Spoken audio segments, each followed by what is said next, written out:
Bienvenue au studio. Je suis avec le professeur théologien Alex Yemek. Bonsoir Alex. Bonsoir. Tu vas bien? Oui, je vais bien, merci. Ok, une autre question aujourd'hui. Pendant les Jeux olympiques en France, il y a eu un très grand dénigrement du christianisme. Quel est le message que l'Europe envoie au monde avec ce blasphème du christianisme? Oui. Pour comprendre ce qui se passe actuellement en Europe, il faut d'abord comprendre comment est-ce que le cycle de vie fonctionne, quoi. C'est-à-dire que nous, les êtres humains, nous avons, on peut dire, 3 générations. Le cycle de vie, c'est comme un cercle. C'est-à-dire que ça va, tantôt il y a les hauts et les bas, n'est-ce pas? Okay. Et donc, on revient toujours au point de départ. Donc, on a 3 générations.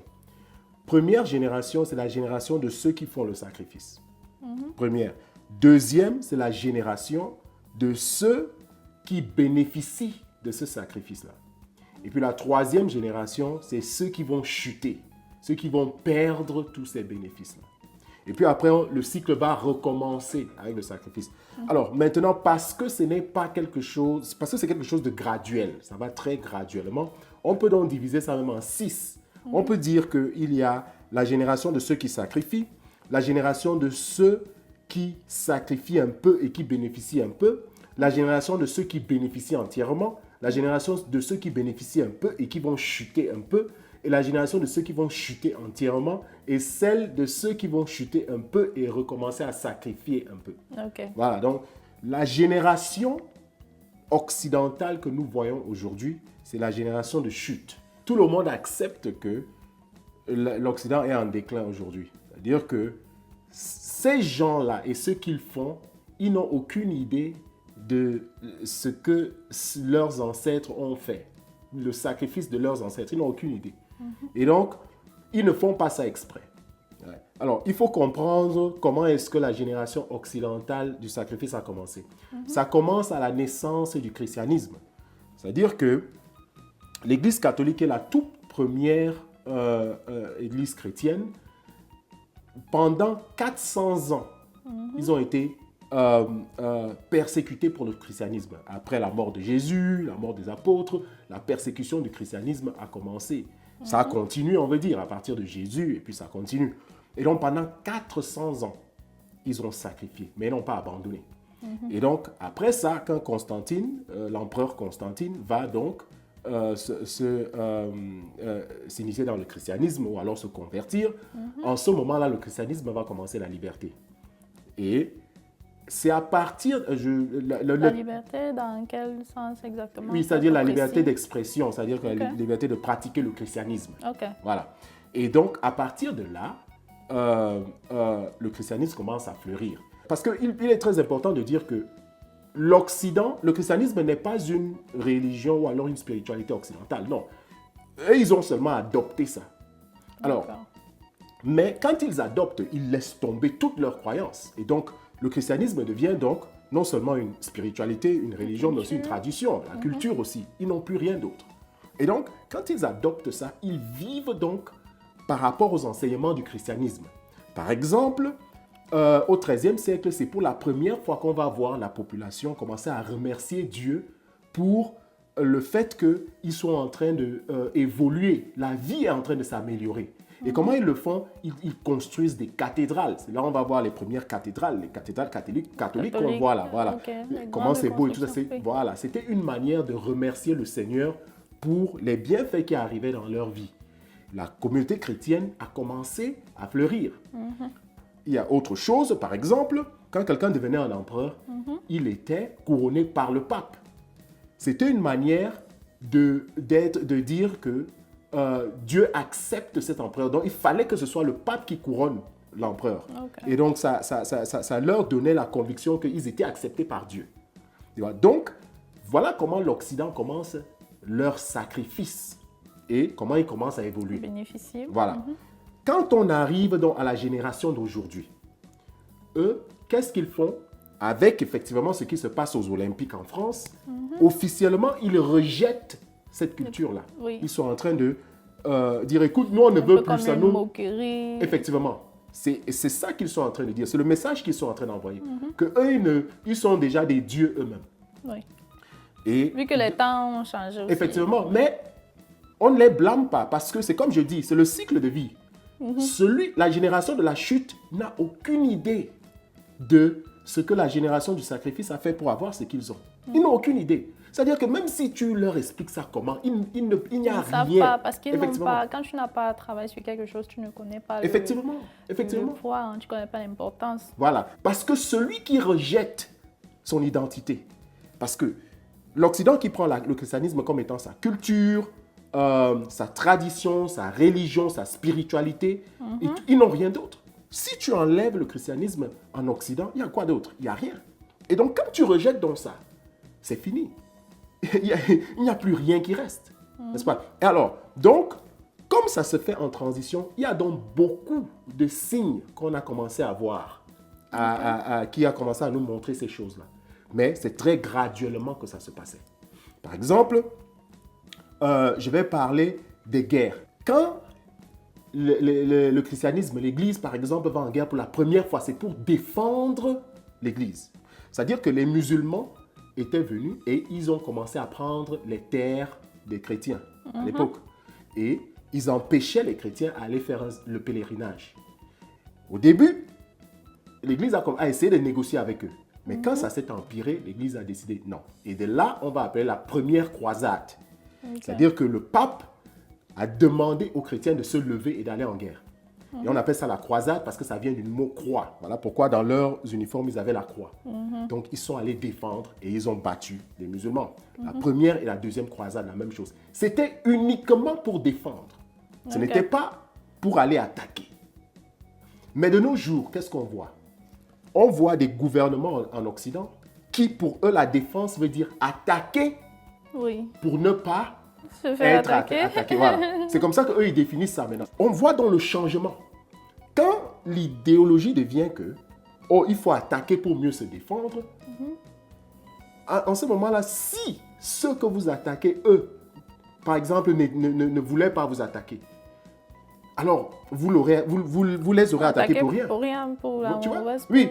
Et donc, quand ça commence à changer comme ça va contre les enseignements du christianisme. Ça, c'est l'une des choses. Donc, on a vu l'Occident aller en guerre, déstabiliser les gouvernements au nom de leurs intérêts, au nom de protéger la liberté ou bien quoi que ce soit d'autre. Ça, c'est les débuts du déclin. Deuxième des choses, par exemple, c'est la promotion de l'homosexualité, par exemple. Ça, c'est l'une des deuxièmes choses qui montre le déclin de l'Occident. Alors, il faut mentionner quelque chose que je dis toujours. On ne juge pas les gens pour leur manière de vivre.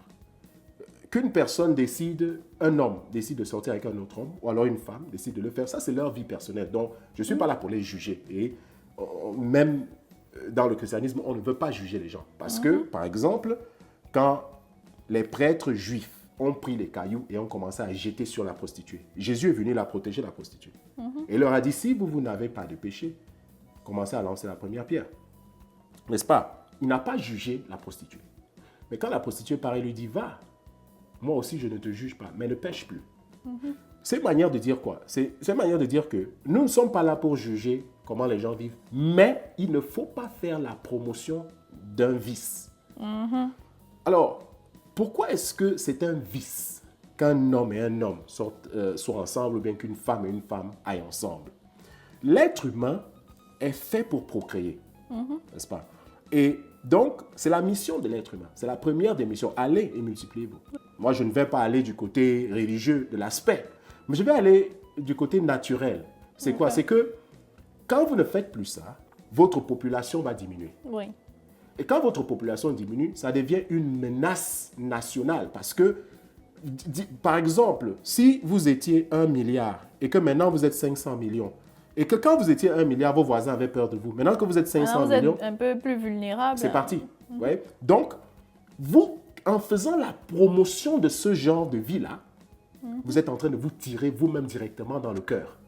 Parce que vous êtes en train de tuer votre race, votre population, votre nation. Parce qu'on ne va plus donner naissance. Et c'est ça la grande menace. Ce n'est pas que ce soit un péché ou que ce soit pas un péché. Ça ne nous regarde pas. Ça regarde Dieu. Quand Dieu a créé les hommes, il savait ce que les hommes allaient faire. Donc, s'il voulait empêcher ces choses-là, il aurait pu empêcher ça en refusant de créer les hommes. Donc, s'il a créé, c'est lui qui va traiter ce problème-là. Donc, nous, on n'est pas là-bas. Mais nous sommes dans l'aspect métaphysique même de la chose. Quand on va aujourd'hui en Chine, à un moment, la Chine refusait que les gens accouchent plus de deux enfants. Voilà. Mais aujourd'hui, ils ont changé, ils ont vu que avoir une grande population est très important. Bon, eux, ils refusaient ça à l'époque parce qu'ils avaient aussi des problèmes financiers. Mais maintenant qu'ils prospèrent, ils sont maintenant encore en train d'encourager les gens à accoucher. Parce que ce qu'ils ont fait là est en train d'avoir de l'impact. Maintenant, les Indiens sont plus que les Chinois. Les Indiens sont la plus grande population dans le monde. Alors, aujourd'hui aussi en Russie, la Russie qui est en train de montrer une très grande puissance aujourd'hui avec les guerres et les sanctions, mais qui s'en sort très bien, la Russie aussi est en train de donner des subventions aux familles pour qu'elles accouchent. Donc, l'importance de procréer. Donc, quand on dit que nous sommes contre les mariages des hommes entre eux ou les femmes, c'est beaucoup plus pour la menace de la procréation. Oui, de la population, de la procréation. N'est-ce pas? C'est ça là où il y a le grand problème.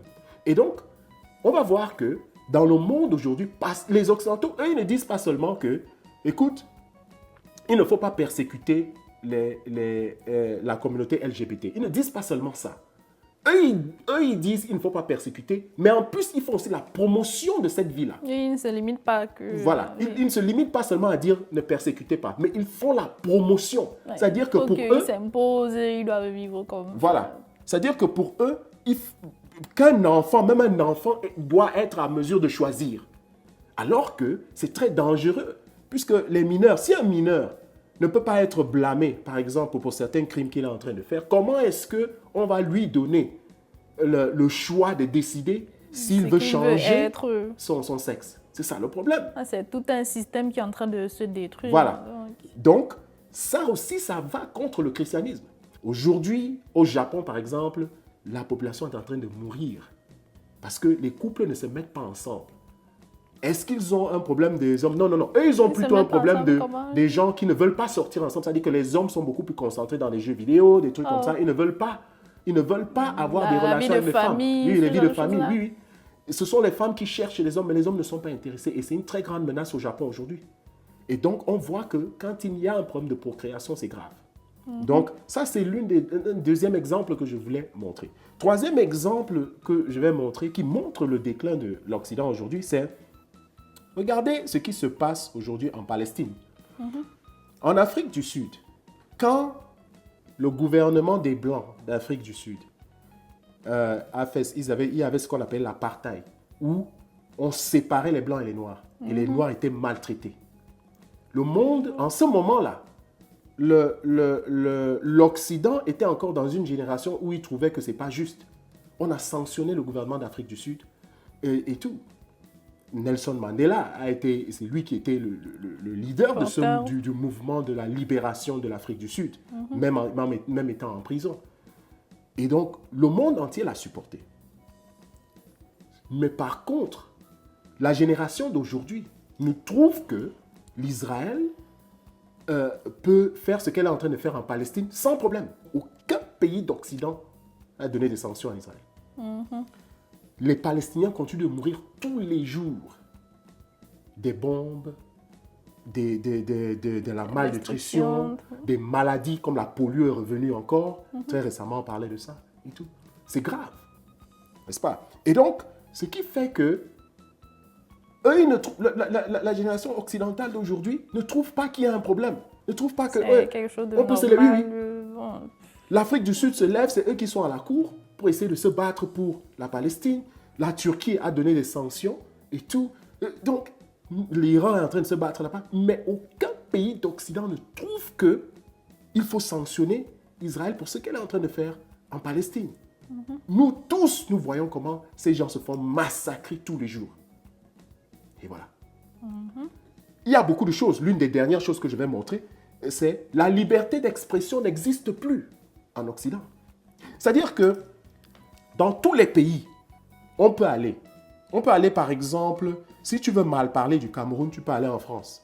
Et de là-bas, tu vas mal parler du Cameroun. Si tu veux mal parler, par exemple, de la Chine, tu peux aller en Amérique. Là, tu vas mal parler de la Chine. La liberté d'expression, sur certains cas, je veux dire, n'existe plus. Effectivement. Parce qu'il y a deux sortes de liberté d'expression, je vais dire. Il y a celui où tu peux insulter les leaders. Tu peux te mettre, tu décides, ok, bon, tu insultes le président de tel pays et tout. Quand tu es en Occident, tu peux faire ça, il n'y a pas de problème. Ouais. En Occident, tu peux même insulter le président en Occident. On a vu comment Donald Trump était en train de se faire insulter tous les jours. Même quand il était président, on l'insulte comme il veut. Il n'y a pas de problème de ce côté-là. Ça, c'est la liberté d'expression. En réalité, il y a certaines choses que, quand tu veux exprimer dans un pays, tous les gouvernements vont t'arrêter. Ça existe dans tous les pays. C'est-à-dire que tu peux être au Cameroun, tu essaies de dire certaines choses, on va t'arrêter. Si tu insultes par exemple le président, on peut aussi t'arrêter. On a vu ça. La différence avec l'Occident, c'est que si tu insultes en Occident, on ne va pas t'arrêter. Mais si en Occident aujourd'hui, tu dévoiles certaines choses qui deviennent un problème pour les intérêts de leur pays, en ce moment-là, on va te prendre.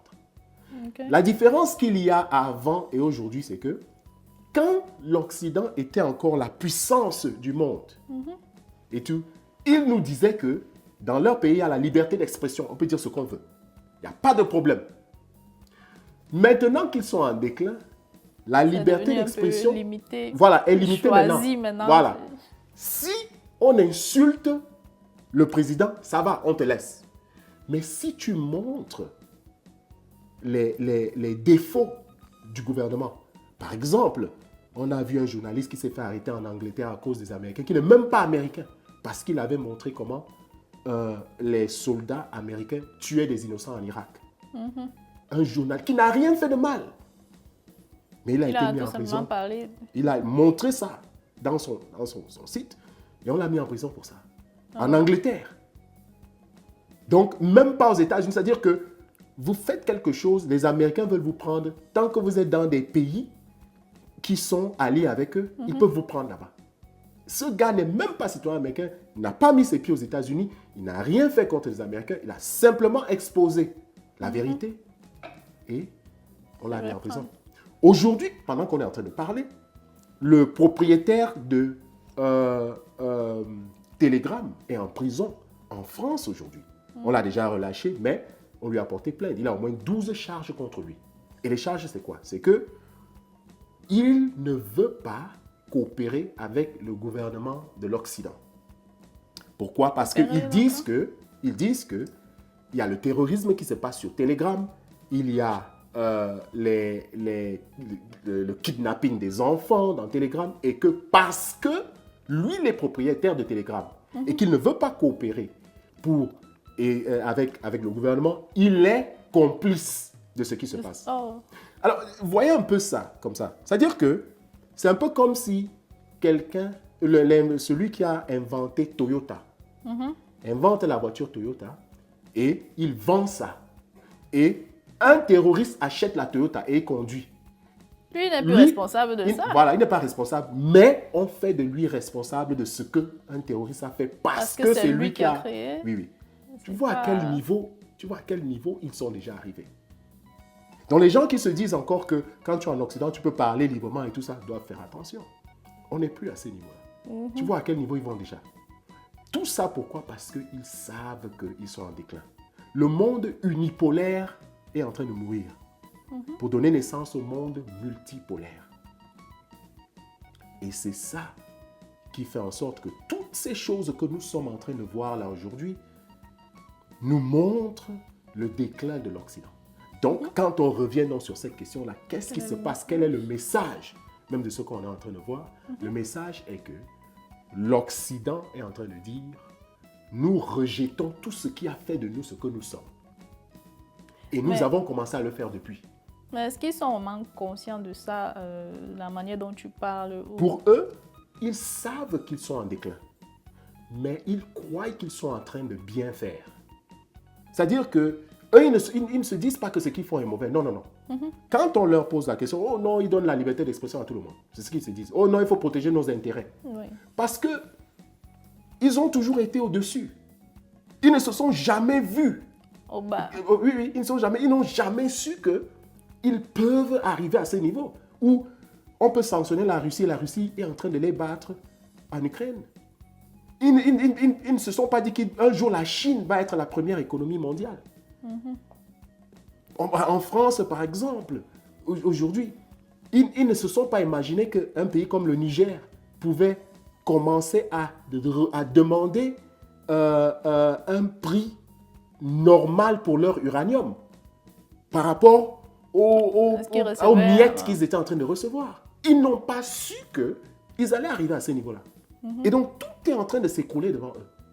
Mais ils ne savent pas que c'est quelque chose qui a commencé depuis. C'est pas comme je dis, c'est transitionnaire, c'est très doucement que ces choses-là se passent. Ça va en cycle, comme tu dis. Voilà, en cycle. Et donc, ce qui est en train de se passer maintenant, c'est qu'on arrive, ça c'est comme si on est au début vraiment de la fin. C'est-à-dire qu'on est vraiment en train d'approcher maintenant la fin. Voilà. D'accord, professeur Alexis. Mais quels sont les points essentiels à retenir sur cet échange? Voilà. Quel est le message que l'Europe envoie au monde? Oui. Le point essentiel à retenir est que nous sommes dans un cycle de vie et nous sommes dans une transition. Et le plus important, c'est que malgré tout ce qui est en train de se passer, nous devons continuer de vivre dans la positivité. Même si tout le monde autour de nous est en train de tomber, tant que toi, tu es dans la positivité, tu n'as pas besoin de t'inquiéter. Tu vas survivre au milieu des loups. Il n'y a pas de problème. Parce que la rédemption d'une personne, c'est l'amour qu'il tient dans le cœur. Il n'y a pas une spiritualité plus grande que l'amour. Donc, que les gens continuent de vivre dans la positivité et que ceux qui ne sont pas dans la positivité commencent à changer leur manière de vivre. Parce que pendant la transition, il y a souvent, comme je dis, un lavage de la négativité. Donc, si tu te trouves sur le côté négatif, il y a de fortes possibilités que tu vas être lavé pendant cette transition. C'est donc ça le message. D'accord. Merci beaucoup, professeur, pour cet échange. Merci. Cette très belle intervention. On se retrouve très prochainement pour une autre vidéo. Merci.